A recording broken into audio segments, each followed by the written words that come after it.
reason people are dying from drug overdose isn't the drugs, but rather the laws that restrict their use. Historically, America has equated morality with legality. Thou shalt not murder. Thou shalt not steal. Thou shalt not drink alcohol. Thou shalt not vote if you're female or black. See, the reality is that it doesn't really work that way, right?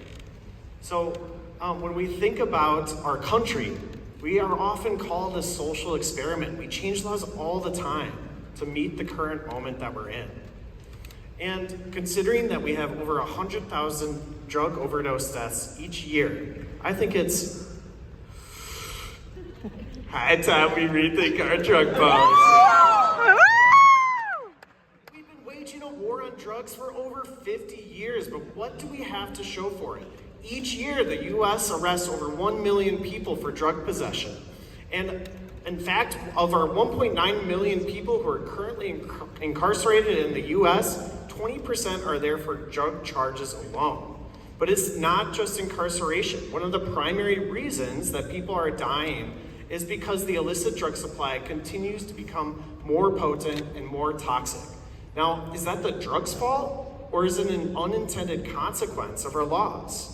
So you want to get drugs across the border? Hey, let's make an ultra-potent synthetic opioid like fentanyl that we can carry over the border in minuscule amounts. Fentanyl's the issue? Let's ban fentanyl. What's that quote about history repeating itself again? Banning fentanyl importation only leads to even more potent fentanyl analogs and other harmful drugs in our illicit drug supply. And ultimately, has any of these things actually stopped people from using drugs? If it has, the only reason is because they've died from this increasingly toxic drug supply. So let's take a look at a case study from Ohio, and I know I only got 3 minutes, so just look at the dang graph here, right? Big heroin, little heroin. Little fentanyl, big fentanyl. Oh, and by the way, if you're trying to buy Coke in Ohio, there's a 19% chance that your cocaine is actually fentanyl. So that's fun. So what do? We came up with some clever ways to try and reduce the harm for people that are engaging with an inherently harmful and unregulated drug supply. We give people unused needles so that we can stop the spread of HIV and hepatitis C.